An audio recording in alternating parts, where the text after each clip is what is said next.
Aku nak bagi contoh macam ni lah. Yang kata yang ada fahaman walaon ni yang mengatakan undang-undang sivil itu bukan Islam, undang takzir itu bukan Islam, kan? Jadi dia tak faham takzir itu adalah sebahagian daripada hukum Islam juga, kan? Dan bentuk hukuman tu baru dia diletakkan kepada pemerintah untuk menentukan. Takzir itu memang ada dalam Islam. Contohnya kita langgar lampu merah, kan? Langgar lampu merah contoh. Dalam muka Al-Quran tak ada. Mana ada sebut? Dalam Al-Quran hukum judi ada, zina ada, kan? Dalam Al-Quran. Minum arak pun ada disebut dalam Al-Quran. Tetapi langgar traffic light lampu merah tidak ada sebut dalam Al-Quran. Jadi di situlah ada hukum takzir menentukan hukuman dia. Dan apakah hukum takzir itu menyalahi hukum Al-Quran? Apakah dia menyalahi Islam? Tidak. Kan? Tidak menyalahi Islam walaupun tidak disebut dalam Al-Quran. Walaupun Al-Quran tak sebut pun langgar lampu merah traffic light, kan? Kamu kena bayar macam ni ataupun kamu kena penjara beberapa bulan. Tak ada sebut dalam Al-Quran. Tapi diadakan oleh pemerintah atas nama takzir. Tetapi dia tidak bertentangan dengan Islam. Sebab itu kita nak terangkan yang itu. Takzir ni terpulang kepada pemerintah menentukan bentuk hukuman. Ya, boleh buat tak? Boleh buat. Selagi dia tidak langgar apa yang ditetapkan oleh Islam itu sendirilah, tidak bertentangan lah. Itu maksud dia.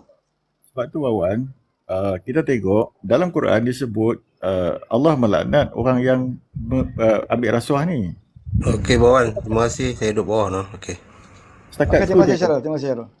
So agama kata Allah melaknat orang yang ambil rasuah.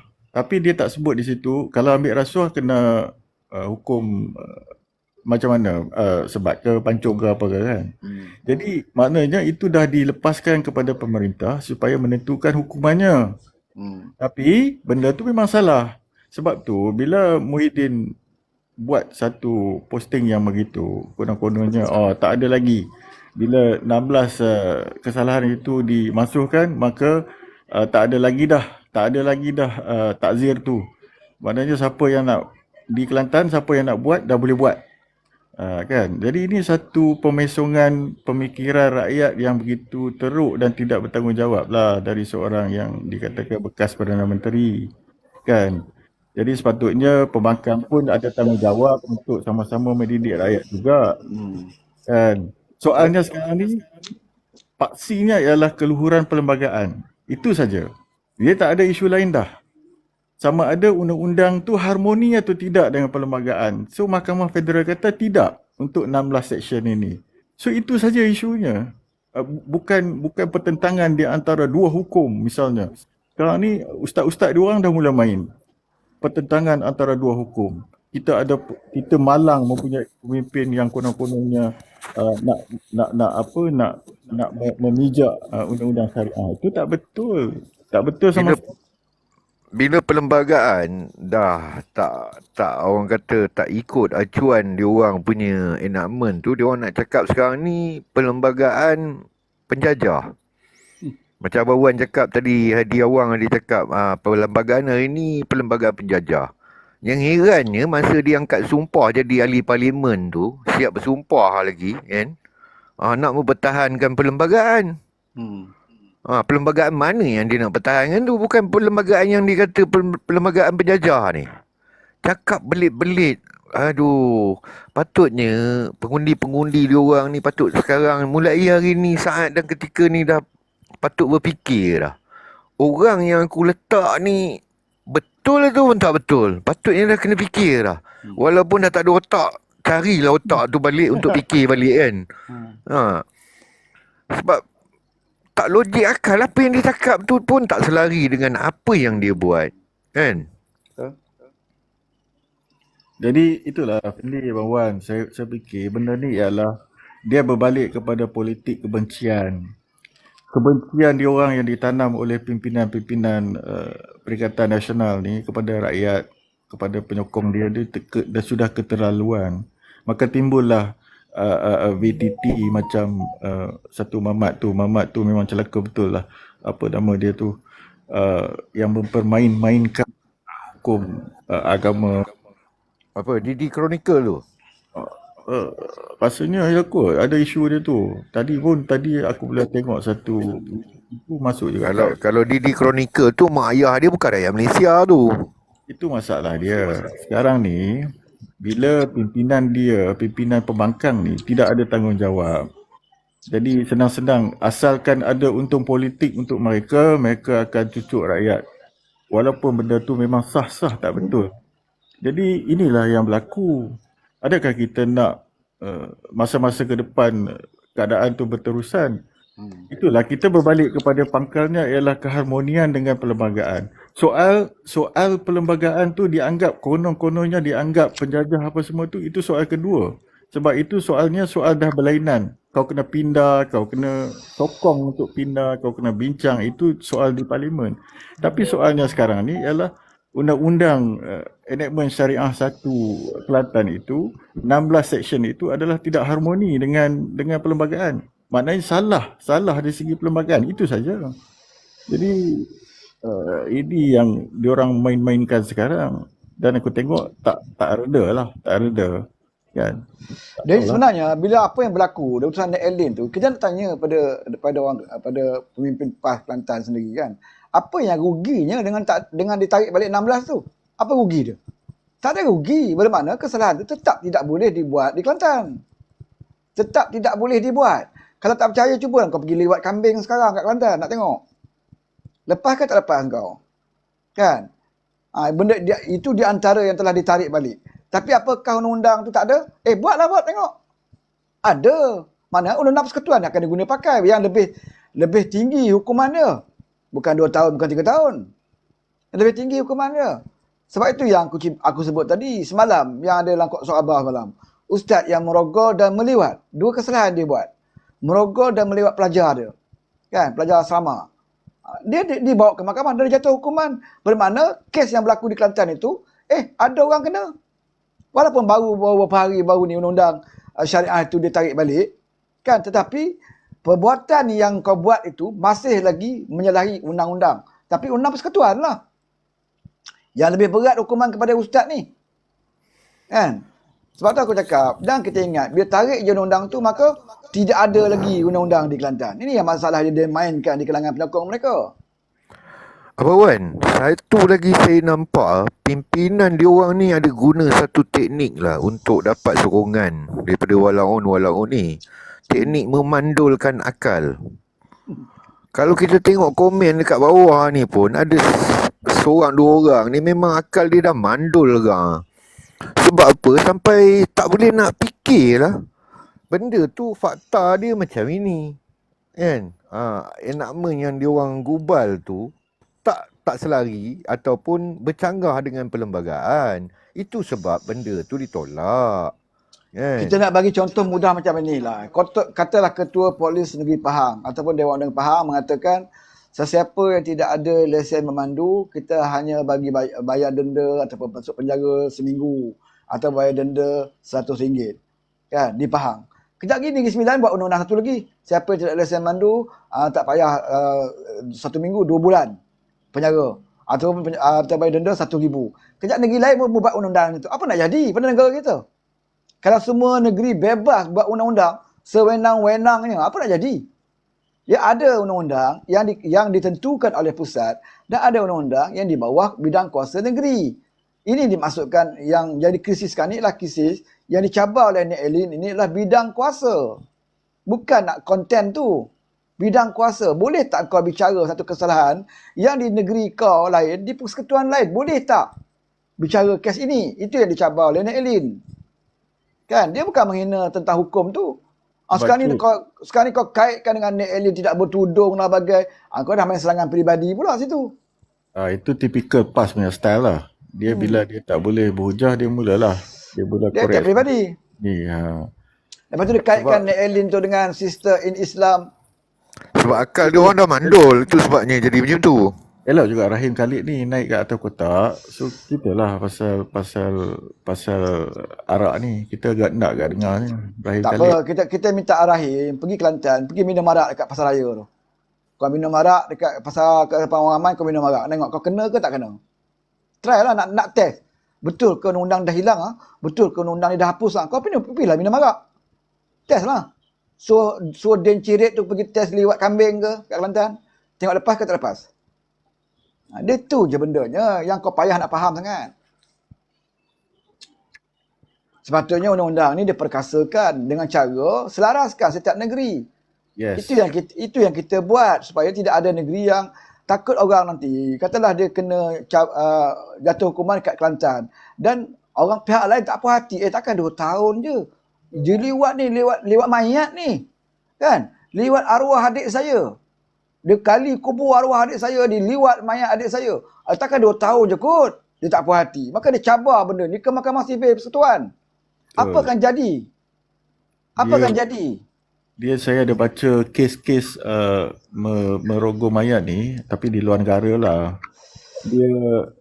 Dia berlaku kepada mayat-mayat yang baru, yang elok lah kan. Yang belum dikebumikan lagi lah. Di hospital. Masuk hospital. Kat bilik mayat. Elok lah kan, elok. Orangnya elok. Jadi itu pun kalau dah kata konon-konon dah kata okey, kalau mahkamah persekutuan dah batalkan tu, dah boleh buat, cubalah. Pergilah. Kata cuba. Tak payah mayat lah, kau pergi lewat kambing tu. Kau pergi buat kat Kelantan sekarang. Tengok kena ke tak kena. Ada satu mamat tu yang mana yang liwat kambing sampai mati tu. Sampai mati. Dia kena jail kan. So ini hanya pemesongan di segi politik oleh pembangkang saja. Betul. Tentu Dan dicelarukan pula oleh tulisan Haji Hadi yang baru ni. Dan bukan Haji Hadi nak bagi penerangan pun. Dia cerita, menghina hukum Allah itu lebih besar dosanya daripada menghina mahkamah. Apa yang kau nak cerita ni? Sebab dia balut benda tu dengan syariah, walaupun benda tu adalah takzir, bukan pun hudud pun. Betul. Enactment hudud Kelantan tu dah ada, tak ada orang kacau pun kecuali gerakan je dulu cuba nak kacau. Tapi sekarang PAS dah kawan dengan gerakan, jadi dosa tu terampun. Masalahnya tidak ada pun gerakan sampai cabar ke mahkamah lah. Even DAP pun tak pernah bawa kes hudud ni ke mahkamah. Dan nasib baik hari tu, masa tu mahkamah tidak menyebelahi gerakan. Kalau mahkamah menyebelahi gerakan masa tu jadi macam mana? So itu adalah satu benda yang orang PAS tak boleh jawab pun sebenarnya kan? Sekarang ni dia attack Nek Elin kan, tapi dia lupa dia attack tu makan diri dia balik. Pertama, Nek Elin tu kawan baik pada Teki Udin, satu. Yang kedua, Nek Elin tu ahli muafakat nasional, itu confirm. Ada nombor ahli dia complete kan, orang tunjukkan bahawa dia adalah ahli muafakat nasional, iaitu satu gabungan yang pro kepada Perikatan Nasional. Di dalam Muafakat Nasional tu ketua dia Anwar Musa. Di dalam Anwar Musa pula ahli PAS. Di dalam tu pula ramai pemimpin PAS dalam Muafakat Nasional itu. Jadi itu orang yang Nek Elin ni, yang kau kata mencabar Islam tu, itulah orang dia. Dan kemudian kau nak petikaikan dia, tidak bertudung. Kadang kau cakap pula dia ini adalah sister in Islam. Aku nak bagi tahu kau, kalau kau Google sister Islam, kau Google sekarang, kau type sister in Islam. Nama siapa yang keluar situ? Tak ada nama Nek Elin. Yang keluar siapa? Marina Mahathir. Yang keluar Marina Mahathir. Anak Mahathir. Siapa dia Mahathir? Penasihat kepada 4 negeri PAS. Kau nak main sangat sister in Islam ini. Kan? Anak dia terlibat kat situ. Anak pada Mahathir. Mahathir ni penasihat kepada negeri PAS. Apa yang Mahathir nak nasihat kepada engkau? Kalau anak dia sendiri pun dia tidak boleh nasihat. Bini dia nak tudung pun dia larang. Apa yang dia nasihat kat Islam kepada PAS ni? Sebenarnya kau ambil Mahathir tu bukan kerana kau nak kepada Islam tu. Kan? Kau nak kepada Mahathir ni sebab Mahathir tak suka pada Anwar. Dan Haji Hadi pun tidak suka kepada Anwar. Bila dua-dua orang ni tidak suka kepada Anwar, jom kita join. Itu aja. Lagi satu, funder dah tak ada. Tu yang ambil Atuk tu. Kau ingat Atuk tu ni, kedekut tu. Mampus kau tak dapat duit Atuk tu. Atuk tu kalau nak bagi duit, berbaloi dengan dia boleh bagi. Tapi kalau kau sekat minta saja, sorry lah. Kau boleh tunjuk kat dia, dia bagi duit. Kalau jatuh kat Anwar dengan duit dia sanggup bagi duit. Tapi kalau sekat nak duit peruntukan, nak bagi rakyat, nak minta dengan Mahathir duit, nak buat projek ni, program ni, mampus dia tak nak bagi. Wan. Ahmad Mohtar tu dia tak nak naik ke? Dia tu. Jahil murakab naik lah. Kita pun nak dengar juga cerita dia macam mana. Dia yang tak jahil ni. Kan? Wala on mampu takkan naik. Kita nak tengok juga. Nak dengar jugalah apa ceritanya kan. Tak, Soalnya, perkataan jahil murakab tu dia faham ke tak faham tu? Kan? Bila lantik orang yang boleh gubal undang-undang sampai bercanggah dengan perlembagaan yang dah tentu-tentu akan ditolak punya, siapa yang lebih jahil ni? Jahil murakab ni siapa yang lebih jahil murakab? Benda ni sekarang ni kalau kita tengok kan, puak-puak ni dia suka ludah ke langit tau. Bila ludah ke langit, benda tu kena muka dia balik. Aduh. Orang macam ni lah yang Haji Hadi nak. Orang macam ni Haji Hadi nak. Biar itu ramai sebab sikit. yang saya cakap tu, teknik memandulkan akal. Bila akal dah mandul, dia tak boleh nak bercambah dah akal dia tu. Maksudnya, dia pakai je lah cakap pimpinan dia. Walaupun pimpinan yang dia pilih tu memang dah confirm tak betul. Confirm lebih jahil daripada dia mungkin. Kalau tidak, takkanlah boleh gubal undang-undang macam tu. Ambil gaji tiap-tiap bulan banyak tu. Siap dapat naik gaji pula lagi masa tu. Kan? Orang lain masa tu tengah COVID apa semua, dia orang pakai Mercedes, dapat kenaikan gaji. Lepas tu gubal enakmen yang macam itu pula. Siapa yang lebih jahil sekarang ni? Patutnya tepuk dada tanya selera lah. Fikir balik. Kalau otak tu dah tak ada, carilah balik sikit-sikit. Kan? Gunakanlah. Sikit pun jadilah. Gunakanlah akal tu. Sampai langsung tak boleh nak guna akal ni, dah teruk sangat dah ni. Janganlah macam tu. Kan? Kita pun kesian juga dengan puak-puak ni. Kan? Sampai dah akal sendiri pun tak boleh guna, macam mana? Kan? Tengoklah fakta. Isu ni pun dah dijawab oleh Mufti Perlis Dr. Mazhar. Kalau siapa nak tengok boleh buka lah Dr. Mazhar punya ulasan tentang isu ni. Dan apa yang disebut oleh Dr. Mazhar tu betul lah. Dia menceritakan tentang apa yang dikatakan takzir. Ya? Dr. Mazhar kata ramai yang salah faham. Dia ingat apa yang ada di Mahkamah Syariah tu semuanya hukum Islam.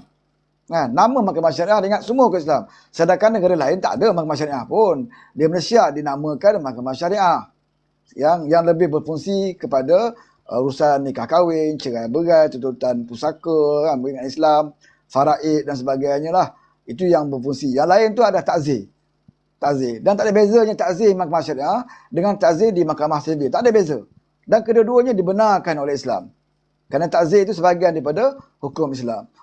Cuma yang nak diselaraskan oleh Kerajaan Pusat, menjadi kewajipan Kerajaan Pusat supaya tidak ada percanggahan. Kan? Itu saja. Bukannya menghapuskan kesalahan itu. Tapi jangan ada percanggahan. Jangan ada percanggahan supaya ini demi kebaikan. Supaya orang tidak cabar kes yang sama berulang kali. Dia tak puas hati di Mahkamah Syariah, atas kesalahan yang sama dia cabar di Mahkamah Sivil. Ini akan merumitkan. Lebih baik jadikan satu undang-undang yang diguna pakai. Mana undang-undang di luar daripada sivil, maka Mahkamah Syariah berfungsi lah. Contohnya, nikah cerai. Tidak boleh Mahkamah Sivil membicarakan. Itu urusan Mahkamah Syariah yang berkaitan dengan orang Islam. Itu Mahkamah Sivil tak boleh nak buat. Mahkamah Persekutuan tak boleh nak buat. Kan? Mahkamah Sivil. Itu urusan Mahkamah Syariah. Kan? Yang itu kita tak kacau. Bukan semua benda yang ditarik. Yang ditarik ni apa yang bertentangan ataupun bidang kuasa dia ada di persekutuan. Janganlah kau buat juga benda undang yang sama. Menunjukkan tidak ada kebijaksanaan kau dalam meminda atau menderah undang-undang. Kan? Tadi Abang Wan ada cakap adun-adun ni dapat nasihat daripada penasihat undang-undang negeri. Sepatutnya. Kan? Saya agak kelakar juga pada ketika enakmen tu digubal, kan? Menteri Agama orang PAS. Menteri Undang-Undang orang PAS. Dua ekor ni makan gaji untuk apa? Tak nasihat ke kalau ada benda ni? Takkan dia tak baca kot.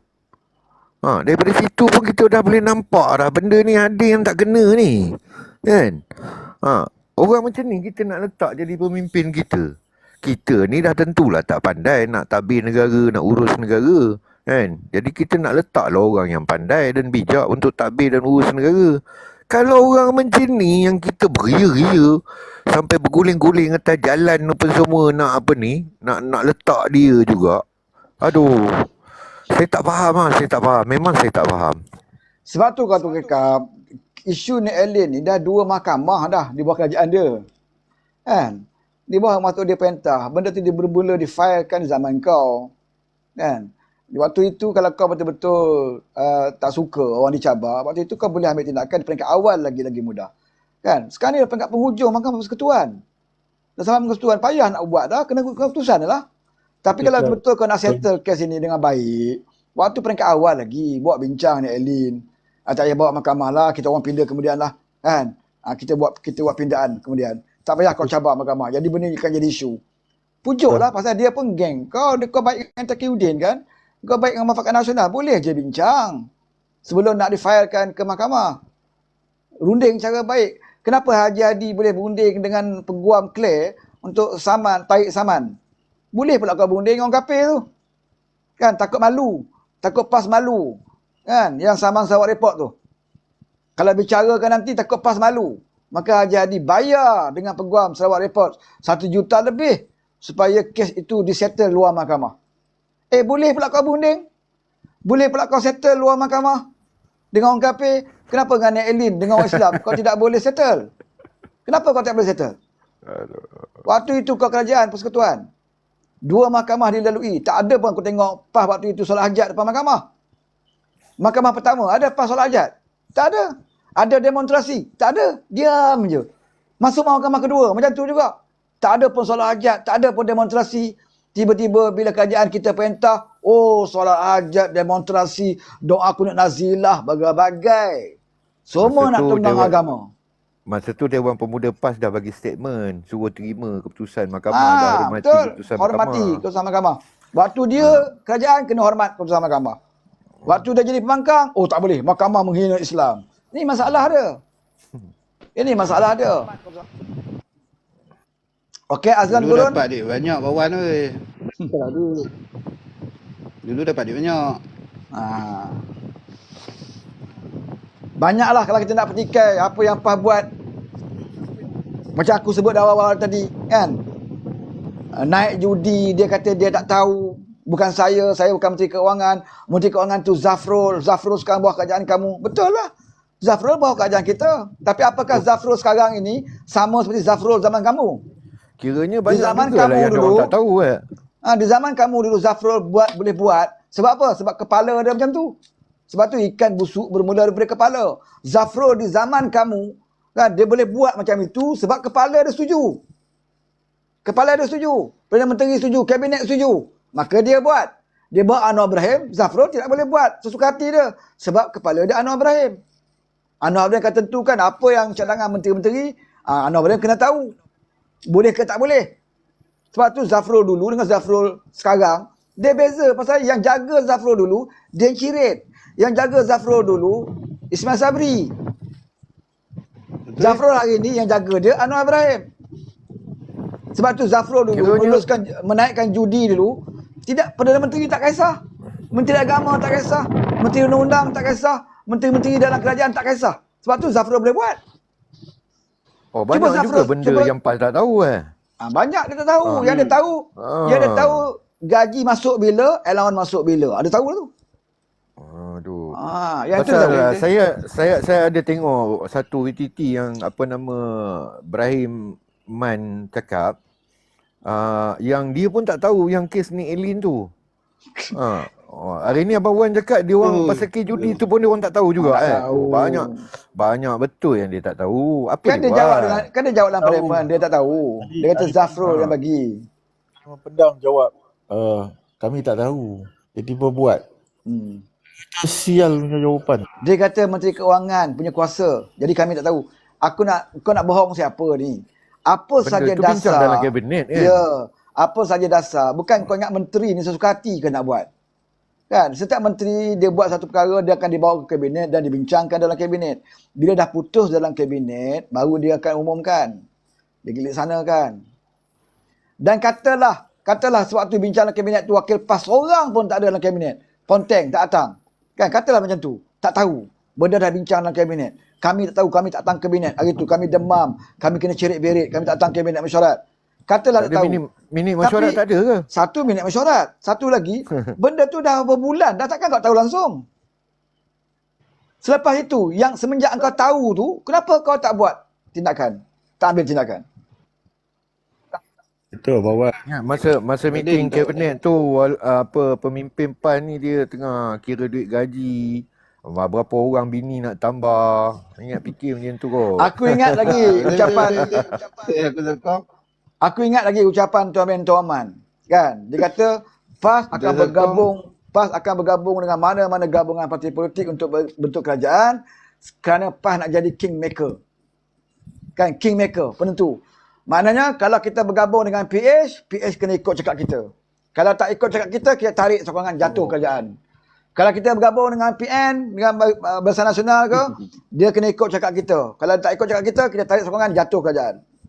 Itu Tuan bin Tohaman sebut. Konon-kononnya PAS kingmaker. Rahim Khalid ni mungkin dia ni PA pada ahli parlimen PAS kot. Yang dalam kabinet tu. Dia boleh tahu Last apa kali nama. bila nak jadi kingmaker, jadi king joker. Saya jelas sikit. Bukti bahawa PAS ni mempolitikkan dan menjadikan modal politik bab-bab syariah ni amat besar sebenarnya.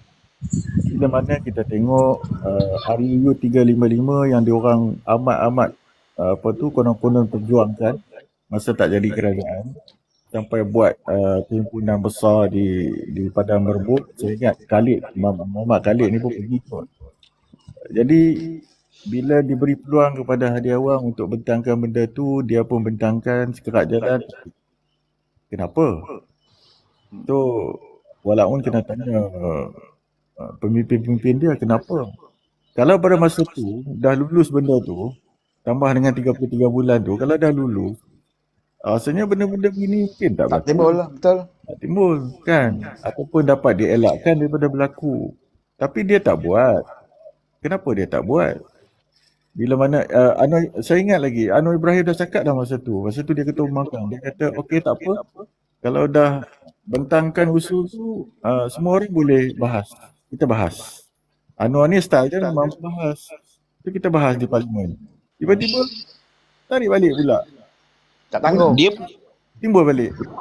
Jadi, dia mula-mula peluang dia ni dah ada bang masa zaman Najib Razak. Dah disuruh bentangkan. Tapi dia tak bentangkan juga. Dia minta tangguh.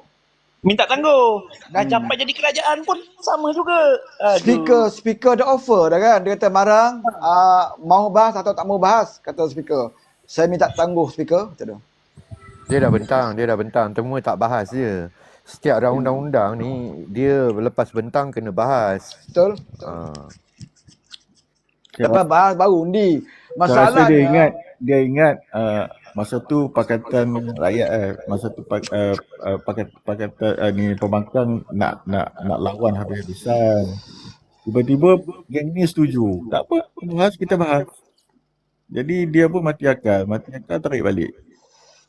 Iaitu 33 bulan patutnya ada peluang yang besar untuk dia buat. Dia tak buat juga. Ya. benda dia belum bahas tapi dah tuduh orang tolak. Ini perangai PAS. Benda belum bahas lagi. Tapi dah tuduh dah orang tolak. DAP menolak. Kemenasihat warning kawan. Kalau tak sokong RUU 355 kawan, nanti mati tanam jirat. Tengok, dia dah menghukum dah kawan tu mati tanam jirat tu. Kan, kalau tak sokong. Kawan pun tunggulah. Nah, nak sokong ke tidak? Nak sokong tidak, tunggu je. Tak sampai sudah tak ada. Tak bentang. Tak bahas pun. Tak ada. Yalah, Apa nama, memang bila lepas bentang, kenalah bahas. Baru kita dapat satu keputusan yang padu. Kalau tak bahas, bentang terus apa ni, itu dah kira detektor dah tu. Maknanya, aku cakap, terus jadi je. Dia ingat boleh Haji Hadi ni dah biasa macam tu dalam PAS, dalam muktamar dia. Aku bercakap je, dia kata kena sokong. Kena sokong. Kan? Tak ada apa-apa, kena sokong. Sebab tu Haji Hadi buat keputusan. Senang aja. Kita keluar daripada Pakatan Rakyat. Semua keluar. Kan? Tak ada nak bagi muktamar ke, bahas muktamar dulu. Keluar daripada Pakatan Rakyat ini tidak dibahaskan pun dalam muktamar. Kan? Keputusan dia. Kan? Terus keluar daripada Pakatan Rakyat. Abang Din, sebenarnya ni semua peluru-peluru dia.